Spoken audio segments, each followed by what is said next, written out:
नमस्कार। आप देख रहे हैं ज्ञानशाला न्यूज अपडेट। एक नजर आज की सुर्खियों पर। डिजिटल बाढ़ रिपोर्टिंग प्रणाली अपनाने वाला देश का पहला राज्य बना असम। तीसरी आर्कटिक विज्ञान मंत्री स्तरीय बैठक संपन्न। केंद्रीय मंत्री डॉक्टर हर्षवर्धन ने किया भारत का प्रतिनिधित्व। कोरोना के बाद अब ब्लैक फंगस ने मचाई तबाही। म्यूकरमाइसिटिस कवक इसके लिए जिम्मेदार। गोवा ने जारी किया नया कोविड उपचार प्रोटोकॉल। 18 वर्ष से अधिक उम्र के सभी को दिया जाएगा इवरमेक्टिन दवा। अब खबरें विस्तार से। असम डिजिटल बाढ़ रिपोर्टिंग प्रणाली अपनाने वाला देश का पहला राज्य बन गया है। इस ऑनलाइन बाढ़ रिपोर्टिंग प्रणाली का विकास असम राज्य आपदा प्रबंधन एजेंसी ने यूनिसेफ के मदद से किया है। वेब और मोबाइल एप्लीकेशन तकनीक पर आधारित रोजाना बाढ़ रिपोर्टिंग करने वाली इस ऑनलाइन प्रणाली का परिचालन 15 मई से किया जाएगा। बताते चलें कि असम में हर साल 15 मई से 15 अक्टूबर के बीच दैनिक बाढ़ के स्तर के बारे में रिपोर्ट करना अनिवार्य है। इससे राज्य में बाढ़ के दौरान राहत और बचाव में सहायता मिलेगी। साथ ही ये फसलों और पशुधन के नुकसान की ट्रैकिंग सुविधा भी प्रदान करेगा और राहत बहाली के दौरान वित्तीय सहायता प्रदान करने में भी मदद करेगा। असम में बाढ़ बहुत आम है क्योंकि असम राज्य एक यू आकार की घाटी में अवस्थित है और तिब्बत, भूटान, अरुणाचल तथा सिक्किम क्षेत्रों से भूमि ढलान असम की ओर है। साथ ही असम की नदियां अपने मार्ग में परिवर्तन करने के लिए कुख्यात हैं।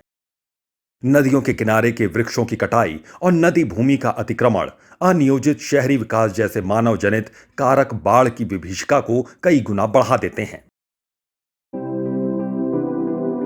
हाल ही में आर्कटिक क्षेत्र में अनुसंधान और सहयोग पर विचार विमर्श के लिए आर्कटिक विज्ञान मंत्री स्तरीय बैठक हुई। बताते चलें कि आर्कटिक विज्ञान मंत्री स्तरीय बैठक आर्कटिक परिषद से अलग है।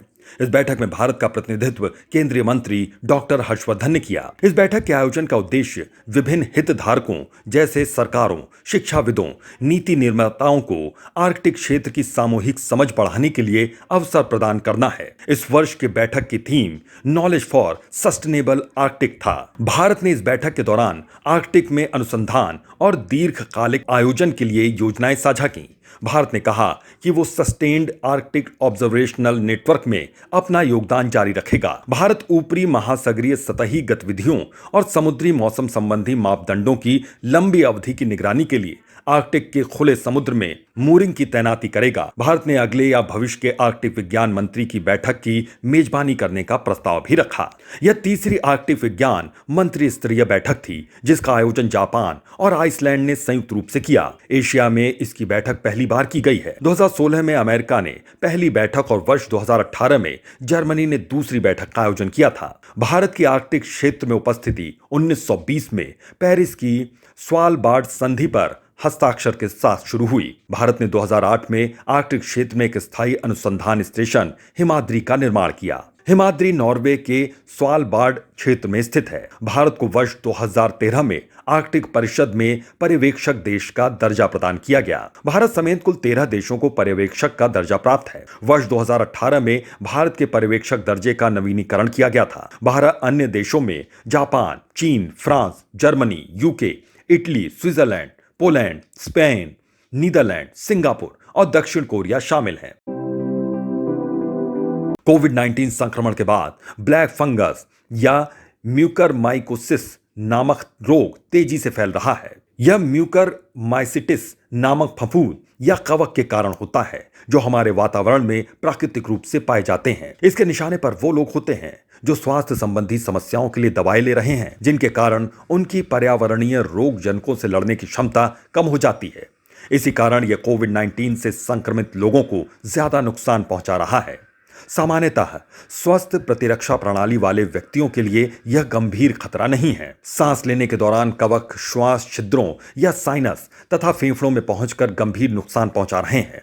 बुखार, सिर दर्द, खांसी, सांस लेने में तकलीफ, खूनी उल्टी और बदलती हुई मानसिक स्थिति तथा आंखों तथा नाक के आसपास लालिमा और दर्द की शिकायत इससे संक्रमित होने के लक्षण हैं। गंभीर लक्षणों में दांत दर्द, दांतों का गिरना, दर्द के साथ धुंधलापन, डबल विजन आदि शामिल हैं। निर्माण या उत्खनन स्थलों जैसे धूल वाले क्षेत्रों में जाते वक्त शरीर को ज्यादा से ज्यादा ढकने की कोशिश करें, जैसे जूते पहने, ग्लव्स पहने आदि। बागवानी या कृषि के दौरान मिट्टी के संपर्क में, पत्तों के संपर्क में आना होता है कवक यहीं से आपके शरीर में प्रवेश करते हैं। इसलिए जब भी आप बागवानी करें, शरीर को ज्यादा से ज्यादा ढकने का प्रयास करें। साफ सफाई का विशेष ध्यान दें। म्यूकरमाइकोसिस के संक्रमण को रोकने हेतु कवक रोधी दवा यानी कि एंटी फंगल मेडिसिन का इस्तेमाल किया जाता है, लेकिन इन दवाओं को हमेशा डॉक्टर की सलाह पर ही लेना चाहिए। गंभीर म्यूकरमाइकोसिस संक्रमण के मामलों में संक्रमित ऊतक को काट कर अलग कर दिया जाता है। प्रायः ऊपरी जबड़े और आंख को अलग करने की नौबत तक आ जाती है। गोवा ने नए कोविड उपचार प्रोटोकॉल को मंजूरी देते हुए 18 वर्ष से ज्यादा आयु के सभी लोगों को इवरमेक्टिन 12 mg दवा की गोलियां लेने की सलाह दी है। इवरमेक्टिन सभी लोगों को दी जाएगी, चाहे उसमें कोविड-19 के लक्षण हो या नहीं। यह कोविड संक्रमण को रोकता नहीं है, लेकिन रोग की गंभीरता को कम करने में मदद करता है। स्वास्थ्य मंत्री विश्वजीत राणे ने बताया कि इसे हम एक निवारक के रूप में दे रहे हैं। हालांकि इवरमेक्टिन के कोविड संक्रमण की रोकथाम में उपयोग को लेकर विश्व स्वास्थ्य संगठन ने चिताया है। WHO ने कहा कि किसी भी नई बीमारी के लिए इस्तेमाल में लाई जा रही दवाइयों की सुरक्षा और प्रभावकारिता बेहद जरूरी होती है। WHO क्लिनिकल ट्रायल के बिना कोविड के इलाज में इवरमेक्टिन के इस्तेमाल के खिलाफ है। मेलबर्न क्रिकेट क्लब ने बांस के बने बल्ले इस्तेमाल करने का सुझाव खारिज कर दिया है। मेलबर्न क्रिकेट क्लब के अनुसार मौजूदा नियमों के तहत बांस के बने बल्ले का उपयोग अवैध है। क्लब ने इसे स्पष्ट करते हुए कहा कि वर्तमान नियम 5.3.2 कहता है कि बल्ले लकड़ी के ही होने चाहिए। बांस चूंकि घास का एक रूप है, तो इसके बल्ले इस्तेमाल करने के लिए नियम में बदलाव करना होगा। बताते चले कि कैम्ब्रिज यूनिवर्सिटी के दर्शील शाह और बेन टिंकलेर डेविस ने एक अध्ययन किया था। इस अध्ययन के अनुसार बांस के बने बल्ले किफायती होने के साथ साथ अधिक मजबूत होते हैं। बांस के बने बल्ले का इस्तेमाल कम खर्चीला होगा। क्रिकेट में कश्मीर या इंग्लिश विलो के लकड़ी के बल्ले का इस्तेमाल होता है।